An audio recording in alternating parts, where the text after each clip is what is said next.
Tengan todos muy buenas tardes y reciban un cordial saludo de parte del Taller de Estudios Penales y de la Facultad de Derecho y Ciencia Política. Para dar por inaugurada la presentación del Taller de Estudios Penales, nos acompaña el Coordinador General Marco Antonio Olivas Flores. Fuertes palmas, por favor.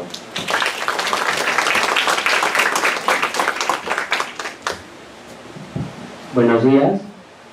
Bien, la emoción gana tener a grandes docentes acompañándonos en un día importante para nuestro taller, que es la presentación ante los ojos de la facultad, de nuestra universidad, ante los ojos de toda la comunidad jurídico-penal. Este proyecto tiene recién de poca data de vida, se materializa gracias a la ayuda, al compromiso de nuestro asesor, el doctor Víctor Prado Saldarriaga, y al compromiso también de cada uno de nuestros miembros, que hoy día van a ir conociéndolos. Nuestro taller se dedica netamente a la investigación de todas las áreas de materia penal, tanto la política criminal, la criminología, la dogmática y otros temas afines a esta ciencia penal.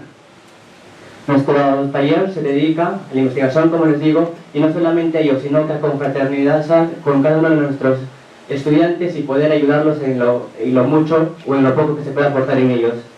En ese sentido, agradecemos a los profesores que nos acompañan el día de hoy, agradecemos también al doctor Germán Esmoderana, decano de nuestra facultad, que es por bien que ya tenemos este reconocimiento, que es la resolución de canal 577-D-DF 2019, es con ello que nuestro taller tiene vida universitaria legalmente y reconocido por todas las comunidades jurídicas. Muchas gracias por su presencia. Gracias.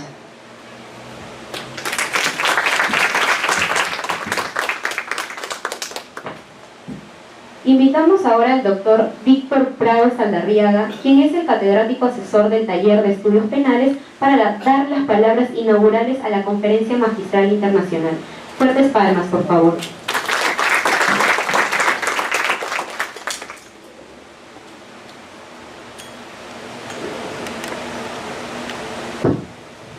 Señor doctor Ignacio Verdugo Gómez de la Torre, señora doctora Laura Zúñiga Rodríguez, ambos catedráticos de la Universidad de Salamanca, para San Marcos es un grato honor y privilegio tenerlos nuevamente en esta su casa, en este salón de grados, donde hace 32 años exactamente el profesor Ignacio Verdugo Gómez de la Torre, en una mañana algo agitada, llegó a este recinto y brindó la primera conferencia para nuestros alumnos, para nuestros docentes. A partir de ese momento, y fiel a lo que ha sido su espíritu de vida, ha buscado siempre enlazar de manera constante las relaciones entre la Universidad de Salamanca y la Universidad Nacional Mayor de San Marcos, especialmente con su Facultad de Derecho. Él ha sido un constante impulsor de actividades comunes, ha recepcionado con bastante línea de apoyo a nuestros egresados, que han ido buscando en la Universidad de Salamanca, bajo la tutela del profesor Verdugo, de la profesora Laura Zúñiga, una formación de posgrado. Los resultados los tenemos a la vista en muchos de ellos que hoy integran la plana docente de nuestra universidad y de otras universidades del país. Por ello, por esa generosidad que siempre ha caracterizado a nuestros invitados para con San Marcos, es, como decía, un momento muy grato el volver a tenerlos aquí, en este histórico salón de grado. A nombre del señor decano de la Facultad de Derecho, el doctor Germán Esmol Arana, les damos pues la más cordial bienvenida y les expresamos con el corazón sanmarquino lo que alguien con mucho tino señaló. San Marcos es el Perú y el Perú es San Marcos. Y yo pido un aplauso de San Marcos para ellos, que es el aplauso también del Perú.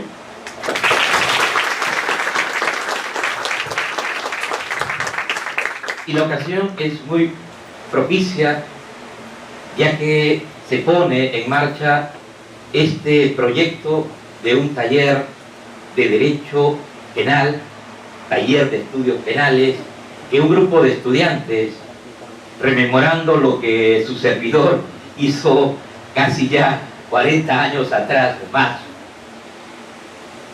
vuelve a impulsar en los estudiantes una vocación de investigación del derecho, una investigación comprometida con los valores esenciales de nuestra Constitución, el respeto a los derechos humanos, la línea de apreciación crítica de las instituciones y del control penal, y estoy seguro que el trabajo que a partir de hoy se ha de realizar por estos jóvenes será un testimonio más de ese compromiso de nuestra universidad con la sociedad y con los problemas que en ella se dan. Como les había mencionado, hay una coyuntura sumamente adecuada para este inicio de actividades. Tengo como anuncio para ellos y para todos ustedes que la pronta aprobación oficial vía ley del Instituto Nacional de Criminología como un órgano dedicado a la investigación empírica de la problemática de la criminalidad en nuestro país, a fin de proveer los insumos de información necesarios para una inteligencia estratégica que desarrolle el Observatorio Nacional de la Criminalidad, el Observatorio Indaga, profesor José Hurtado Pozo, como órgano adscrito al Consejo Nacional de Política Criminal, que de una vez por todas esperamos que pueda despegar y pueda convertirse en ese filtro necesario que haga que la respuesta penal del Estado a la criminalidad que hoy afecta a nuestra sociedad tenga un nivel de eficiencia y sobre todo de razonabilidad en el alcance de sus alternativas, y que se tome en cuenta esa línea de información empírica que es la que muchas veces puede bloquear, puede anunciar públicamente la ineficiencia o el abuso que pueden estar detrás de decisiones inmediatas como las que lamentablemente acompañan la praxis de la política criminal de nuestro país en los últimos tiempos. Por todo ello, me complace a mí felicitar a los integrantes de este taller y a nombre nuevamente del señor decano de la Facultad de Derecho y Ciencia Política, declarar inaugurar esta conferencia que ha de tocar temas tan actuales como aquellos conectados con la corrupción, de la cual lamentablemente el Perú puede dar muchos testimonios. Muchas gracias. Agradecemos las palabras inaugurales del doctor Víctor Prado Saldarriaga para con el evento, y con ello pasamos a entregarle un reconocimiento por parte del taller, para lo cual se invita al coordinador general Marco Antonio Olivas Flores, quien entregará el folder que contiene la resolución de canal que nos otorga la oficialidad al taller, y a la miembro principal Miriam Yelmira Carhuapoma, quien hará entrega del símbolo oficial del taller. Fuertes palmas, por favor.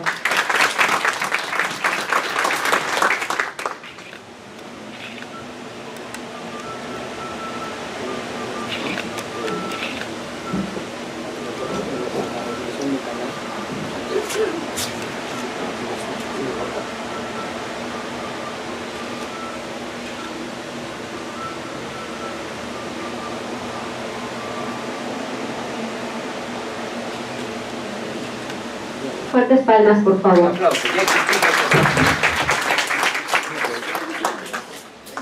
Doctor, ¿se le hará entrega también del símbolo oficial del taller?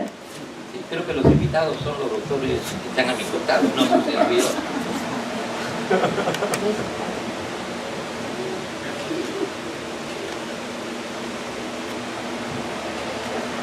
Fuertes palmas, por favor. Continuando con el programa, y como primera ponencia internacional nos acompaña el doctor Ignacio Verdugo Gómez de la Torre, quien nos disertará con el tema soborno transnacional. El doctor Ignacio es doctor por la Universidad Complutense de Madrid, fue becario de la Fundación Alexander von Humboldt en la Universidad de Colonia, Alemania, catedrático de Derecho Penal de la Universidad de Salamanca desde 1986, ex rector de la Universidad de Salamanca en España y fue miembro de la comisión redactora del proyecto del Código Penal Español de 1992. Fuertes palmas, por favor. Me permite solo un agregado muy importante y que debí de hacer mención yo de inicio. El profesor Ignacio Verdugo Gómez de la Torre es doctor honoris causa por nuestra universidad.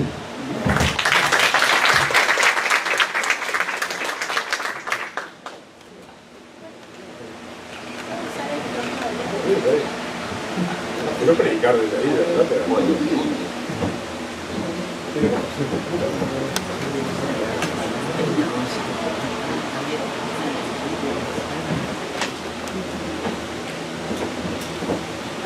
Se va indicando para que cambie. No, nada, perfecto.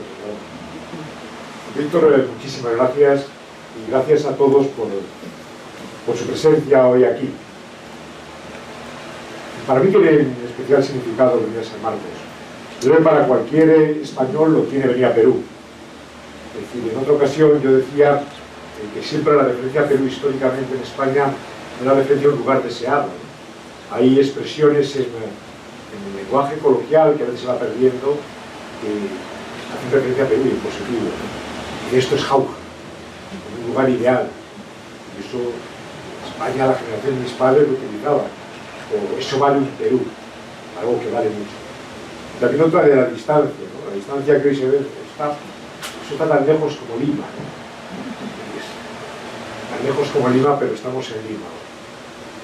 Claro, además San Marcos tiene, para cualquier universitario de Salamanca, tiene un significado especial, ¿no? Un significado especial porque es una de las dos grandes universidades que se crean con la Universidad de Salamanca. Se crean muchas más, pero las dos claves son las dos de los grandes virreinatos, que se crean el mismo año, pero antes esta. Se crea en 1551 y se crea la Universidad de San Marcos y se crea la Real y Pontificia Universidad de México. Son las dos universidades claves. Una es esta y la otra es la hoy UNAM. Pero la continuidad que ha tenido San Marcos no la ha tenido la UNAM. Y la antigüedad que tiene San Marcos, aunque sea por unos meses, es superior a la de UNAM. Mis amigos mexicanos, pues a lo mejor me riñen, pero me da igual. Estos son como son. Claro, sobre eso, a quien ha sido rector y venir aquí, pues tiene un significado añadido.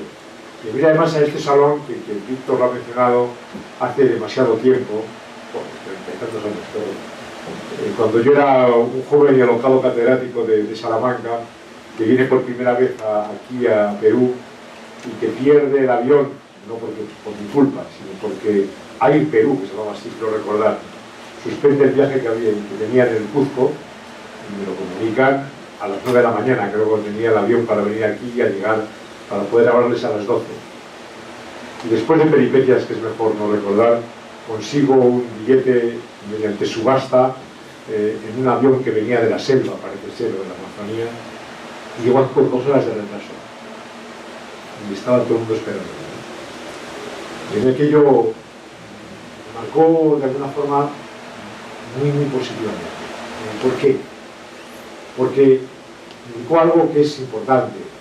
Es decir, en América Latina en general y aquí también en particular, encontráis con jóvenes que quieren cambiar su país y que es importante oír experiencias ajenas, es decir, no para copiarlas, porque a veces se copia todo miméticamente y eso es una mala vía, pero sí para poder reflexionar sobre otras experiencias y ver qué se puede aportar o qué se puede aprender. Y esa ansia de aprender y es un deseo que es común en una universidad como esta, que más en una universidad pública. Y de verdad, por eso quiero agradeceros a todos vuestra presencia hoy aquí y espero no defraudaros, porque el tema se las trae. Es decir, claro, puede ser. ¿Cómo hago para indicar ahora? ¿De qué voy a hablar? Del tema de la corrupción. De la corrupción situada en un marco muy concreto y con unas referencias muy determinadas. De la gran corrupción, vamos a hablar. No de la corrupción que siempre hubo, porque, como ustedes verán, la corrupción es tan antigua como el poder. Siempre que hay poder, lo puede utilizar para mal. Lo puede utilizar de forma desviada. Lo puedo utilizar para algo distinto de aquello para lo que me eligieron, de aquello que es mi responsabilidad. Lo puedo utilizar para lucrarme, o para que se lucre mi mamá o mi prima o un señor que me da mucho dinero, al que debo mucho. ¿No? Eso que ha existido siempre, ahora tiene factores que antes no tenía. ¿Por qué? Porque se produce una internacionalización de la corrupción. ¿Y eso en qué radica? Diga lo siguiente, en casos que son conocidos, pero que yo querría que ustedes vieran, pero algo que es importante. Esa corrupción internacional tiene un sujeto que antes no se daba. Antes la corrupción era individual, era quien soborna al juez que le va a juzgar para que dicte una sentencia que no debe, o al profesor de penal para que le dé una nota que no merece, esta pequeña corrupción, o al funcionario de policía para que le quite una multa. Pero aquí aparece, en esta dimensión internacional, aparece un nuevo actor, que son las grandes corporaciones, que son las sociedades. Y las grandes corporaciones multinacionales o transnacionales, me da igual, las grandes empresas, aparecen como actores, como nuevos actores en el internacional. Yo he puesto ahí una serie de ejemplos del pasado, no solo de corrupción, sino de ejemplos de esa incidencia. Fijaros, el primero es el caso de Chile. En el caso de Chile, el presidente Allende hace ante la Asamblea de Naciones Unidas una intervención dramática meses antes del golpe militar, donde lo que él expone es que a través de determinadas empresas Estados Unidos estaba financiando un golpe militar que luego se produjo comercialmente. El segundo ejemplo que pongo ahí es la operación Bandeirantes, que es una operación poco conocida, que es la operación que se hace durante la dictadura militar, una operación de represión de determinados sectores de la política brasileña, y que es financiada por multinacionales. Y el tercer caso es un caso clave, al que me referiré más veces, que es el caso Lockheed, que es un caso de corrupción. Es un caso de corrupción que el primero que destapa la gran corrupción internacional es una empresa que fabrica aviones y que soborna al gobierno japonés en los años 70 para crear el contrato. Se descubre y motiva una gran crisis con consecuencias importantes de más. Que luego también viene en España, pero ahí más modestamente. Entonces el contrato de Japón no tiene nada que ver con el contrato de España, aunque era así. En la actualidad pongo dos ejemplos. Un ejemplo que les afecta a ustedes directamente, que es el caso de BREF, que es un caso de una multinacional brasileña, pero que afecta a Brasil y a otros muchos países, entre ellos a Perú. En segundo lugar, es un caso del único supuesto que ha habido en España de condena por un caso de soborno internacional, que es el caso de las aplicaciones pedagógicas. Les adelanto que va, una empresa editorial valenciana soborna al ministro de Educación de Guinea Ecuatorial para que todos los libros de texto que se vendan en Guinea Ecuatorial sean los de su editorial. Lo consigue, le descubren y acaban siendo condenados, pero simbólicamente. Es el marco. ¿Por qué se produce ahora esa explosión de la corrupción? Miren, algo que ustedes como estudiantes de Derecho tienen que tener claro siempre. Son dos factores. Uno, el derecho es un producto histórico. ¿Eso qué quiere decir? No quiere decir que el derecho, no quiere decir solo que el derecho de la colonia es dentro del derecho actual, o el de hace 100 años dentro del que ahora vivimos. No solo eso, que sí, sino que responde a las condiciones de la realidad en cada momento. Y que hacen que el derecho de Perú no sea igual que el derecho de China, o que el derecho de España. Se parecen, más o menos, pero hay peculiaridades propias de cada momento. O que el derecho suyo ahora sea distinto del derecho de hace unos tiempos. Eso es lo que se regula. Piensen en una cosa. Piensen en algo, pregúntenle a sus padres cómo eran los teléfonos antes. Y compárenlo con su celular. Recuerden y pregunten a Víctor Prado, que tampoco hace 32 años era así. Es decir, que quiero hablar con España. Pues bueno, dentro de 4 horas tiene usted la línea. Y el ordenador era un aparato más grande que esa mesa. Es decir, lo ven ustedes en algunas películas, ¿no? Y ha habido un desarrollo tecnológico importante. Y eso tiene consecuencias, pues claro que las tiene.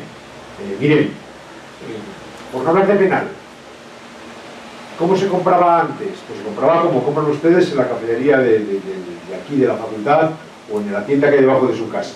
Pero ahora también pueden comprar en Amazon, pueden comprar por internet. Y es igual la normativa. ¿Cuál es el interés global afectado cuando hay una pequeña corrupción? Pues eso, lo ponen de siempre, pues es el buen funcionamiento de la administración. Bueno, claro, el problema es que Odebrecht afecta al buen funcionamiento de la administración. Sí, a eso y a muchas más cosas. Sobre todo la explosión de la corrupción lo que te lleva es a que pase la alteración del orden socioeconómico a primer término.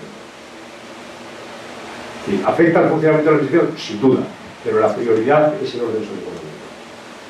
Y luego os explicaré por qué más en profundidad.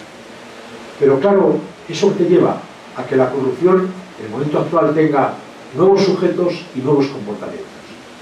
Y la corrupción clásica era siempre un problema de funcionarios.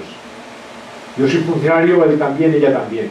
Si nosotros nos corrompemos, por la razón que sea, en el ámbito, es una corrupción de toda la vida. No requiere reflexiones complementarias. No es de la explosión de la corrupción. Pero el problema es que a veces el corrupto es el titular de una institución, es el presidente de la República. A veces el corrupto es el yerno del rey, o la mujer del presidente. Es decir, no son funcionarios, pero tienen poder. Y van a encontrar con algo que es importante en esta nueva situación, que es la relación entre el poder económico y el poder político. Que eso en el pequeño cohecho o en el gran cohecho no está, o no está con igual dimensión.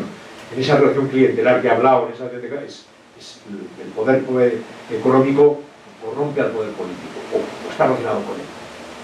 Pero junto a ello también hay nuevos delitos y algo que es evidente, que miren, la corrupción no es un delito, no es solo un delito.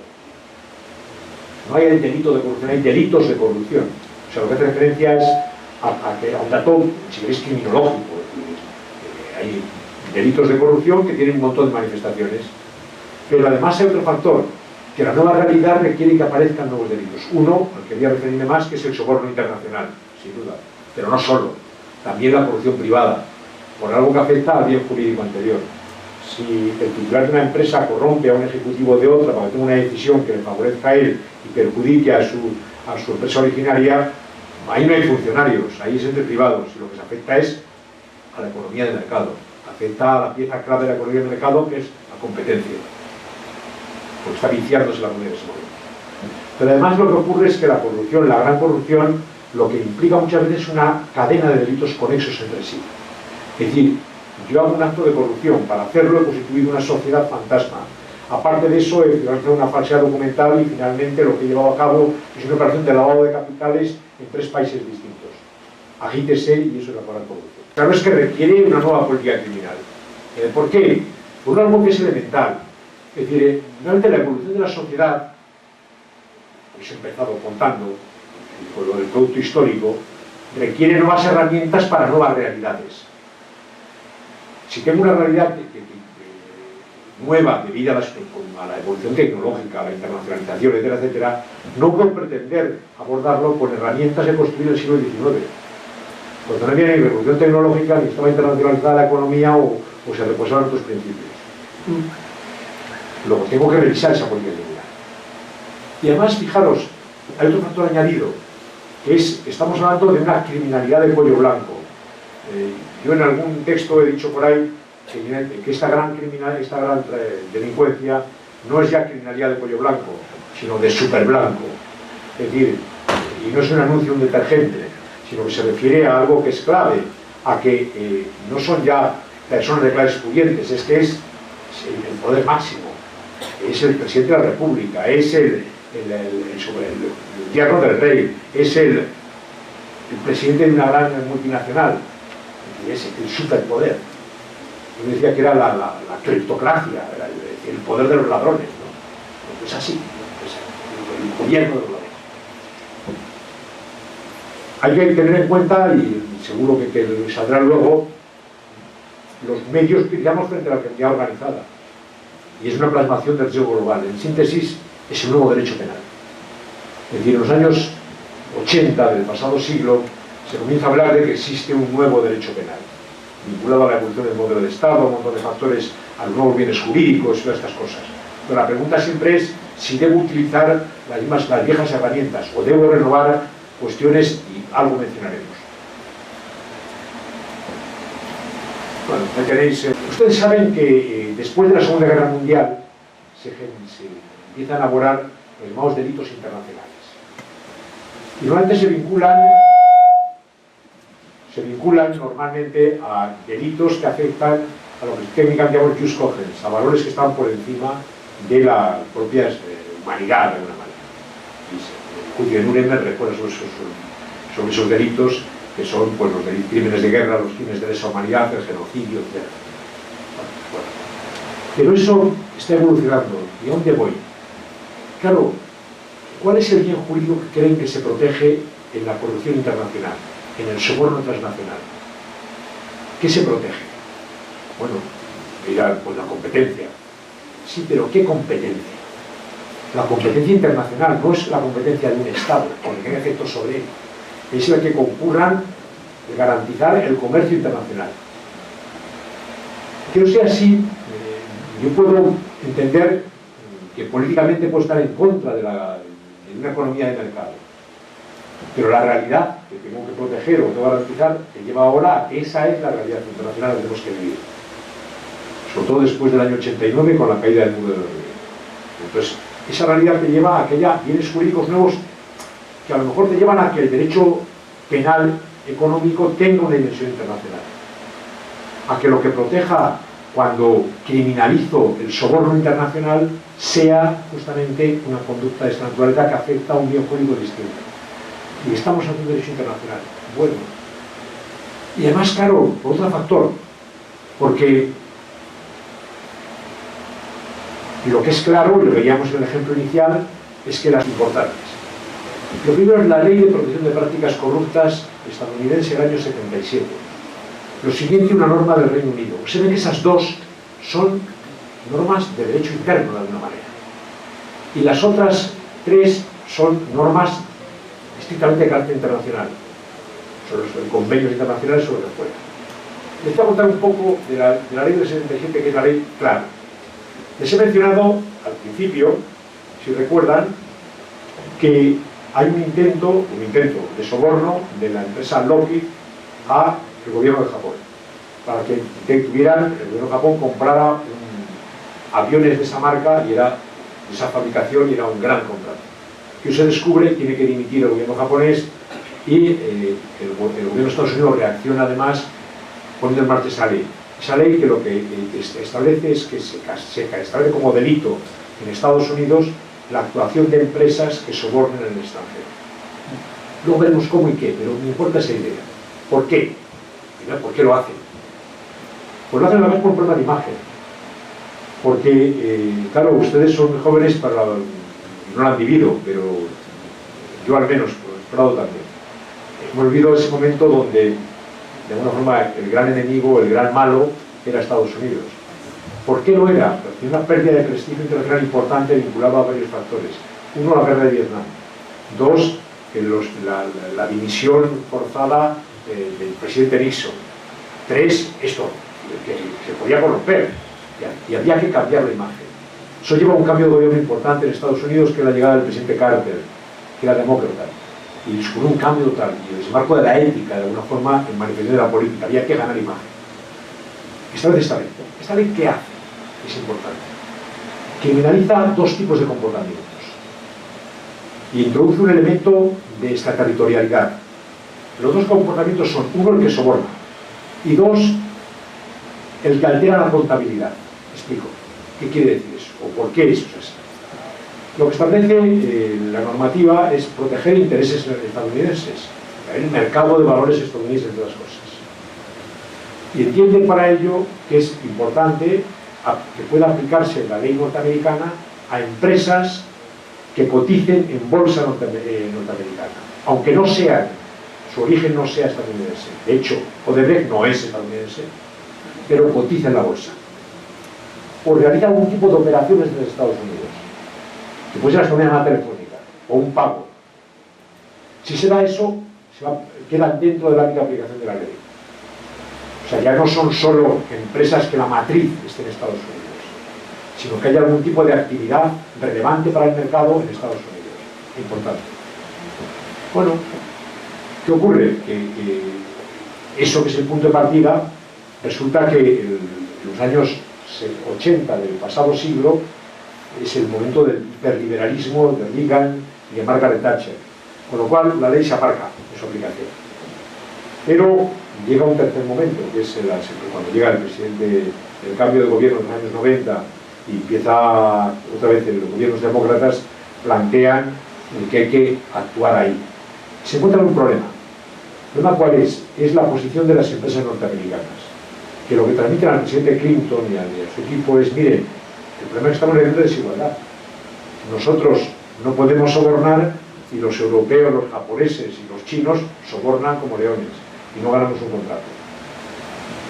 Entonces hay una presión muy fuerte norteamericana a través de la OCDE. La OCDE lo que garantiza es el mercado internacional. Buscar el comercio internacional, garantizarlo jurídicamente. Y al final de los 90, en el año 97, se aprueba la Convención de la OCDE para prácticas corruptas. Y el artículo inicial de esa convención es justamente la criminalización del soborno internacional. Pero fíjense en algo que es importante. Tanto la ley de prácticas corruptas del extranjero de Estados Unidos como la Convención de la OCDE tienen un pequeño rasgo respecto a al delito. En el delito se castiga al funcionario, a la persona física o a la persona jurídica, en el caso de Estados Unidos, que realiza prácticas corruptas en el extranjero, pero no al funcionario corrupto del extranjero. Eso dice, mire, eso es un problema de su país. Usted lo está viendo. Estados Unidos no actúa con el caso de Odebrecht contra los funcionarios peruanos o las autoridades peruanas que presuntamente han sido objeto de soborno. Actúa contra Odebrecht, como vemos como en Estados Unidos, pero no enjuicia a presidentes o a funcionarios que ustedes conocen. Bueno, diferencio dos cosas, que es muy de la ley de justicia estadounidense. Vamos a hablar por un lado de la persona jurídica y de otro de las personas físicas segundo nivel. Porque persona jurídica, le llamo a declarar, o bien usted le voy a investigar, porque usted cotiza en bolsa y tiene operaciones que yo no veo claras. Consecuencia, vamos a hacer un pacto, porque ustedes que han visto muchas series norteamericanas y han leído, y pues alguno habrá estudiado algo sobre el tema, sabrán que la clave en Estados Unidos es el no llegar a punto. Porque que me corrijas, porque funcionarios de 12 países, funcionarios, hombre, llamar funcionario al presidente de la República es un poco degradante, ¿no? Porque no es que es altos responsables de la política de estos países. Y además con una estructura dentro de la propia organización que era el que existía una división de operaciones estructuradas, que era la división encargada de conseguir contratos, sobornando, pero conseguirlos, y con los dineros que he dicho ahí. Y ahí tienen la referencia que son mareantes. No sigan porque esas cantidades para nosotros no existen. Y son, no creo que tengan ustedes 4.000 millones de dólares en la cuenta corriente, vamos a no por lo menos. Sí, por favor, pasa. Perú. En Perú se paga a altos funcionarios, en los datos que da el gobierno estadounidense, 29 billones y tiene un beneficio de más de 143. Otros pagos para tener obra y no tener. Esa información se da al Perú y empieza una apertura de procesos. Y eso abre otra serie de problemas. Por favor, pase. El Código Español, los problemas que voy a referirme luego. Pase un segundo. El derecho español tiene dos cosas. Me importa para que vean la entrada a la parte final de la exposición. El Código Español incorpora el delito de soborno internacional en el año 2000. En 20 años casi, o sea, había los viejos delitos de cohecho, malversación, lo de toda la vida, de los delitos de toda la vida. Pero el problema es que tiene una muy escasa aplicación. Ha habido una única condena, que es la que les he mencionado antes del caso de la editorial esta. Ahora hay una que está próxima, parece, que afecta a una empresa semipública ya disuelta, por otro lado, que dedicaba a la venta de armas. Y vende armas bajo corrupción a Camerún, a Angola y a Arabia Saudita. En el año 2014 hay un informe de la OCDE duro. Yo le pregunté a mis compañeros de si el Poder Judicial le pide una prueba a Brasil, bueno, a lo mejor Brasil tarda en mandártela. O a lo mejor dice que no, mire, no quiero hacerlo. ¿Qué me da usted a cambio? Es decir, hay condicionantes externos vinculados siempre a la transnacionalidad, pero hay otros que no tienen que ver con el caso de Brecht, pero que se han aplicado en España, les han existido. Y por ejemplo, que en el caso de mi país hay un caso de fraude fiscal que tiene las cuentas de las través de las cuales defrauda las tiene en Suiza, y los jueces españoles piden a Suiza que den esa información oficialmente, y Suiza no lo da. ¿Por qué no lo da? Porque, mire usted, porque es que eso aquí no es delito, aquí solo es una infracción administrativa. Es la transnacionalidad. ¿Y qué ocurre si resulta, no ya eso, una prueba obtenida en un tercero país con su normativa es aceptable automáticamente en Perú o en España? Bueno, no, es que aquí un poco de tortura se puede hacer. Se puede hacer. Llevo 2 días discutiendo con mis queridas discípulas sobre temas procesales. Sobre un tema clave en el caso de Brecht y clave en la delincuencia transnacional y clave en la gran corrupción, que es lo que yo llamo la delación premiada, y ellas llaman, ¿cómo le llamáis? Colaboración eficaz. La colaboración eficaz. Y hablamos de lo mismo. Vamos a ver un poco cómo fue la colaboración eficaz del señor Odebrecht para estos casos. El señor Odebrecht llega al Brasil y le juzgan y le meten 18 años. O 20, no sé cuándo, yo creo que fue 18. Y le mandan a una prisión. Una prisión brasileña. Paréntesis. Conozco que era ministro de Justicia entonces, a Cardoso. Y Cardoso, el ministro de Justicia de Brasil, hace unas declaraciones de mucha trascendencia en España, donde además, incluso con comentarios jocosos, dramáticamente jocosos en un lugar de algún programa, que él dice, mire usted, antes de entrar preso en una cárcel brasileña, prefiero la pena de muerte. Y eso lo dice el ministro de Justicia, o sea, el que depende de las prisiones. Y yo le digo, oye tío, ¿cómo? ¿No? Y lo sigo diciendo, y bueno, pues vale. Entonces, bueno, pues a Odebrecht le mando estos. Y 2 años después le dicen, si usted colabora, podemos hablar de otras cosas. Entonces, bueno, es una colaboración eficaz, eficacísima. Y si le aplican un poco de tortura, cuenta más.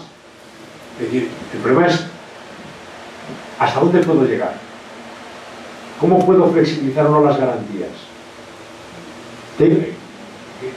O sea, no voy a poner estupendo ahí, decir yo soy un garantista y Laura una punitivista radical, que algo hay, por cierto, pero no, es falso. No, pero es, lo que sí quiero decir es que hay que, también la revisión debe ahora tener más ámbitos. No por principio ya me pongo de su parte, porque no hay ninguna garantía ni ningún derecho ilimitado. Pero es evidente. Tiene que ir al conflicto, eso está cierto. Pero es lícito. Claro, yo sé que en la criminalidad organizada ha sido clave siempre esa colaboración eficaz. No entro en cómo se llega a la eficacia. Pero lo que sí es cierto es que eso empieza a tener peso, en primer lugar en Italia, en los años 80, final de los 70, primeros 80, en la normativa antiterrorista. Claro, los pentiti, los arrepentidos, ¿no? Porque si usted contaba todo, nos olvidamos. Claro, el tema es esas colaboraciones cómo casan con el principio de legalidad, con la normativa continental, para empezar a hablar, ¿no? Con temas jurídicos duros. Bueno. Y luego materialmente, ¿qué ocurre? Que cuanto más malo sea, y cuanto esté más arriba en la cúpula, más sé. Y cuanto más sepa, más puedo beneficiarme de mi sabiduría del mal. Si soy el jefe de la banda, pues acabo en un piso de 400 metros cuadrados haciendo el arresto domiciliario que nuestro señor Odebrecht ahora. Mientras sus subordinados están en una cárcel de esas que decía el ministro Cardoso. O sea, el jefe fenomenal, el jefe hasta la muerte, ¿no?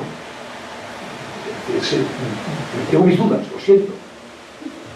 Es decir, porque la eficacia no es que valga todo. Si aplica un poco de tortura, seguro que canta. Es un poquito solo. Y se le pasa enseguida. ¿Puedo? Pues no. Pues no, no lo sé, no lo sé. O sea, a mí me gusta mucho decir algo que seguro que igual Laura lo dice después. A mí me gusta dudar. A mí me pagan por dudar, por destruir certezas. La ciencia destruye certezas, crea incertidumbre. Pareciera que es lo contrario, pues no. Una ley buena es condición, pero no garantía de éxito. Si no tengo medios materiales y medios personales formados, puedo tener superleyes, pero tengo un pequeño problema. Claro, ¿qué hace que pueda aplicarse estas normas? Primero, requiere la colaboración internacional. Segundo, requiere reformas procesales. Tercero, una política criminal frente a este tipo de comportamientos, en general, frente a la corrupción, no puede reducirse a un debate de política penal. Yo por lo menos no discuto, no cuestiono el que deba ser delito este comportamiento. Pero lo que estoy seguro es que no soluciona la corrupción a golpe de derecho penal, sino que hay otras medidas. Ejemplo, ya que hemos hablado de Odebrecht y de Brasil, ¿saben ustedes cuántos partidos políticos hay en el Parlamento de Brasil? No es el número. Y la ciencia tiene premio. ¿Cuántos hay? 30. ¿Y eso qué problema tiene? Pues tiene un pequeño problema, como consecuencia, que es que yo, presidente, tengo que mantener una mayoría parlamentaria.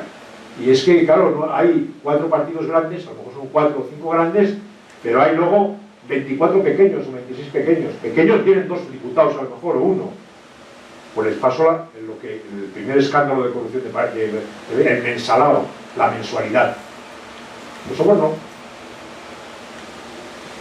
Y no lo va a contar porque se queda sin complemento. Y como está en un partido pequeño, no le van a dar ningún complemento.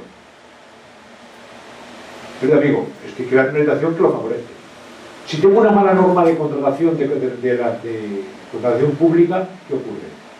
Pues mire, ¿qué le voy a contar? Que estoy creando un nicho donde se puede dar la corrupción. Hago decretos, como llamáis, decretos extraordinarios o sagrados. Decretos supremos. ¿Deben existir los decretos supremos? Yo, por lo que he oído, mi respuesta es no. ¿Cómo se financian los partidos políticos en Perú? No me digan, es que no hay partidos políticos. ¿Qué son? Bueno, ¿cómo se financia la campaña electoral? ¿Lo tengo regular o no? No, o sea, es una pregunta retórica, no es para que me respondan monográficamente, ni mucho menos, sino para que los problemas que hay que abordar que condicionan esto. Es decir, no está ¿qué pasa? Que si regulo eso deja de haber delitos. Es un poco más difícil. Claro que, pero ahora eso ha tirado. Tengo condiciones para que eso sea posible.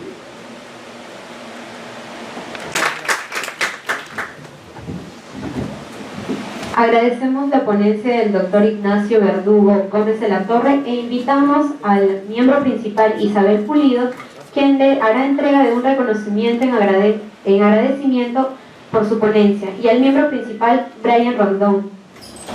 ¿Cuántas palmas, por favor?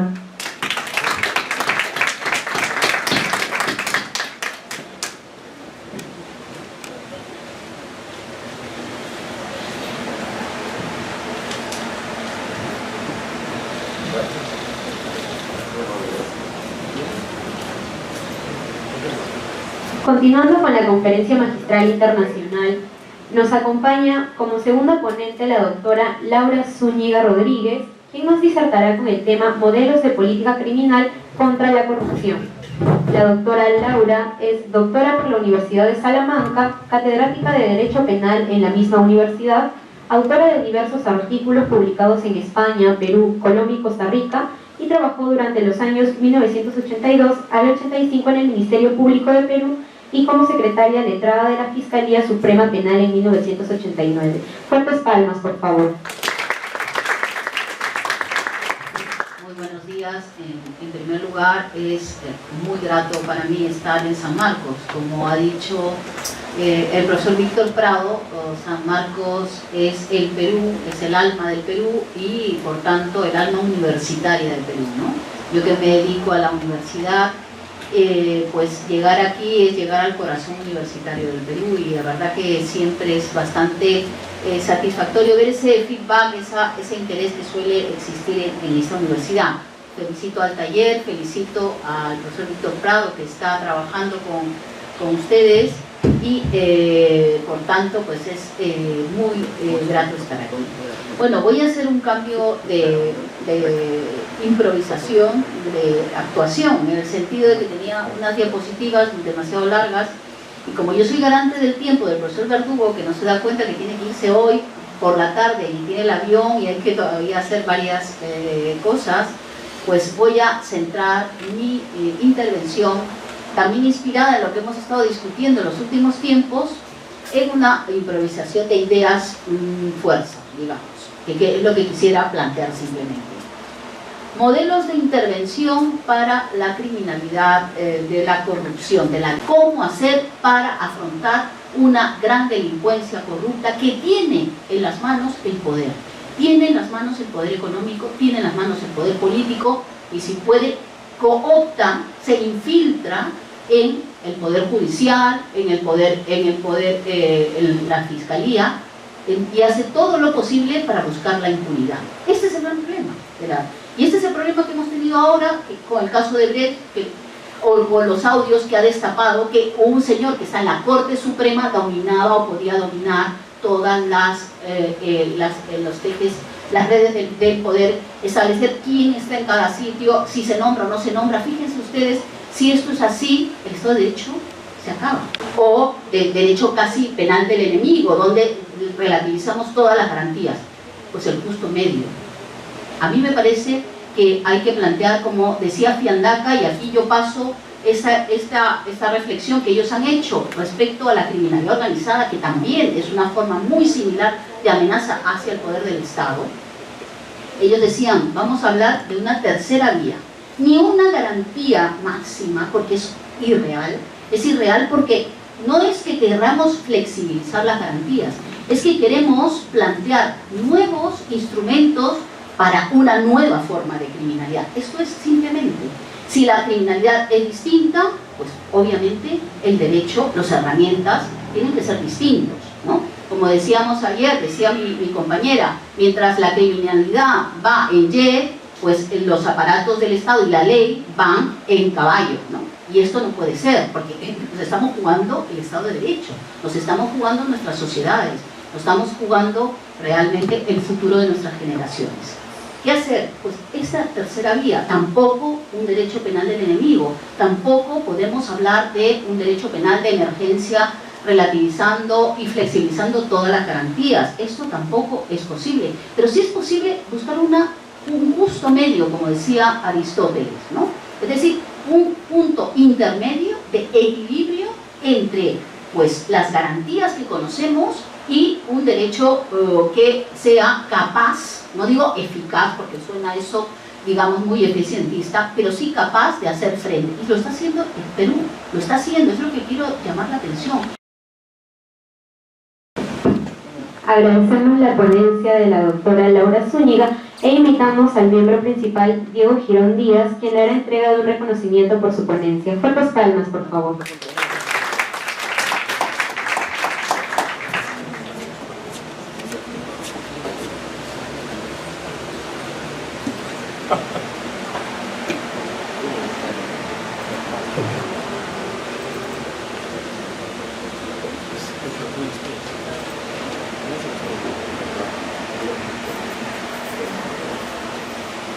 Fuertes palmas, por favor.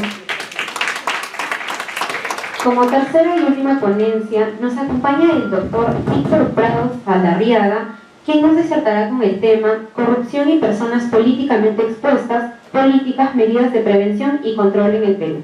El doctor Víctor Prado es asesor del taller de estudios penales en esta universidad, doctor en Derecho por la Universidad de Valencia, España, juez supremo titular de la Corte Suprema de Justicia de la República y expresidente del Poder Judicial. También es catedrático principal de Derecho Penal en la Facultad de Derecho, autor de diversos libros en materia penal. Fuertes aplausos, por favor. Muchas gracias, reiterando mi saludo a nuestros ilustres invitados y siguiendo la estrategia muy bien aplicada de nuestra querida colega Laura Zúñiga. Yo también había tenido un marco de referencia y una línea y secuencia de diapositivas, pero creo que ya lo dicho y lo planteado como problema, así como alternativa, un poco que hace poco necesario que busques mantener ese tipo de información. Me voy a ceñir a aspectos muy concretos y yo le pediría más bien que pase al sumario. Ahí esto nos va a servir de punto de referencia. ¿Qué es lo que quiero hacer?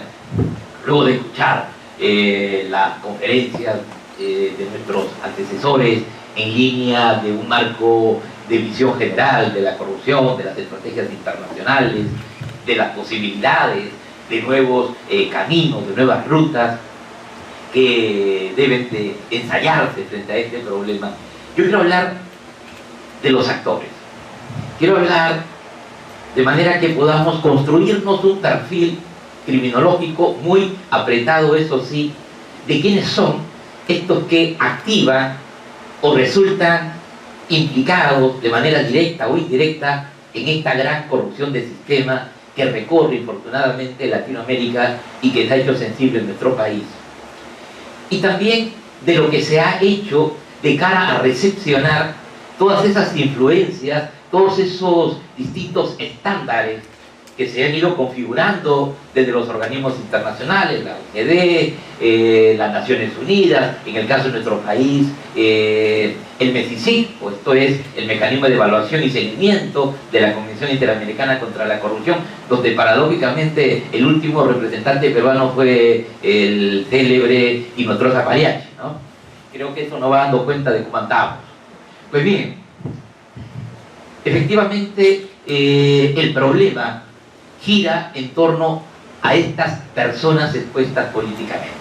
Si quisiéramos tener un concepto muy puntual, operativo, de lo que estas son, diríamos que se trata de personas que tienen una capacidad de poder e influencia en su entorno, por el cargo que desempeñan, por la función que ejecutan, por la capacidad de control económico que poseen dentro de la economía de los países, e incluso también hay personas expuestas políticamente que desarrollan su capacidad de acción desde los medios de comunicación. Ahora bien, la literatura especializada, la experiencia sobre todo casuística, y yo diría más que criminológica, criminalística, nos ha mostrado que hay tres niveles de personas expuestas políticamente. Generalmente nos quedamos en el primero y nos olvidamos de los otros dos, que muchas veces son más trascendentes, en línea de ocultamiento, en línea de realización final de este tipo de prácticas de encubrimiento o de blanqueo de capitales o lavado de activos, como decimos nosotros. Efectivamente se dice que un primer perfil o una primera categoría de personas expuestas políticamente, a la que llamaremos en sentido estricto, son aquellas que justamente tienen cargos de poder en el Estado, que tienen la capacidad de direccionar, de intervenir en las decisiones de Estado y que alcanzan pues un nivel de influencia sumamente importante y transversal a la administración pública, incluyendo a los líderes de los partidos políticos, algo que es muy importante también en la coyuntura actual en nuestro país. En segundo lugar, están las llamadas personas expuestas políticamente por extensión. ¿Quiénes son? En primer lugar, los familiares, el entorno familiar y también el entorno operativo inmediato, los asesores, los funcionarios de confianza, ellos también asumen esa posición. Y finalmente, el tercer perfil o categoría de PEP, que es el nombre más difundido de estas personas expuestas políticamente, está representado por aquellas otras autoridades que tienen un espacio de acción propia, pero que en determinado momento pueden representar o pueden actuar por designación, pero siempre bajo subordinación de aquellas personas expuestas políticamente de la primera categoría que definí. Y la experiencia criminológica de este perfil, y sobre todo de su capacidad criminógena, ya que por el poder que tienen, por la capacidad de internalizarse en diferentes negociaciones de alto nivel, de poder controlar mecanismos de respuesta, esto es, actuando también con una facilidad para estructurar sus propios mecanismos de impunidad, estas personas expuestas políticamente se convierten en un riesgo. Se les califica como un riesgo criminal. Esto es, son personas de alto riesgo criminal para la expectativa y para la experiencia normativa internacional.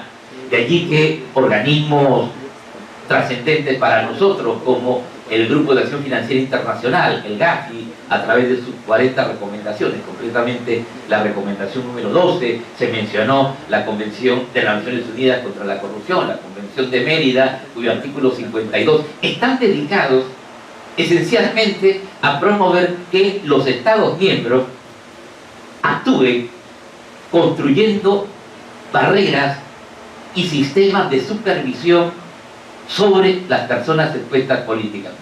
Claro, la casuística ha mostrado que estas personas expuestas políticamente tienen pues una predisposición a ingresar en prácticas de corrupción y también de lavado de activos.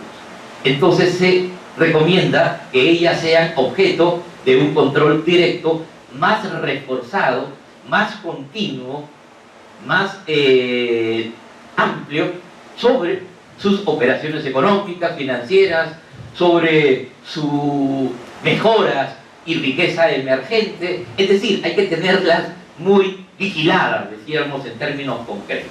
Y los sujetos obligados, los sectores económicos más vulnerables a estas actividades, el sector financiero, el sector de las inversiones, etcétera, pues son llamados a tomar en cuenta todo un listado de medidas que obviamente no podré repasar, pero que nos van señalando la necesidad de colocar una línea de acción más directa, siempre de manera camuflada, poco sensible, sobre estas personas. Vamos, su servidor también es una PEP, ¿no? Y de hecho, cuando yo voy a abrir una cuenta en el banco, cuando quiero comprar un vehículo, tengo que firmar varios documentos y al margen soy objeto de un conjunto de evaluaciones. Eso es lo que la normativa internacional, por ejemplo, ha establecido para el ámbito administrativo. Para el ámbito penal, que como bien ha señalado Laura, tiene una semejanza a esta línea de acciones o modelo punitivista, exacerbado o muy similar al derecho penal del enemigo, del que nos hablaban los autores alemanes, nacionalistas radicales, todo Jacob, encuentra tal vez una lógica importante en las características del personaje y sobre todo del modus operandi que va a emplear. Fíjense ustedes la experiencia más sencilla. Esto que les he mencionado, y les he hablado del GAFI, les he hablado que para Latinoamérica es el GAFILAR, les he hablado de la Convención de Mérida, el Perú está ahí en primera línea, les he hablado de la Convención Interamericana contra la Corrupción, del MECICIC, donde estuvo sentado Inotrosa Pariachi. Todo eso ha existido, todo eso existe, todo eso lo hemos tenido desde hace unos 10 años atrás. ¿Y qué ha pasado finalmente?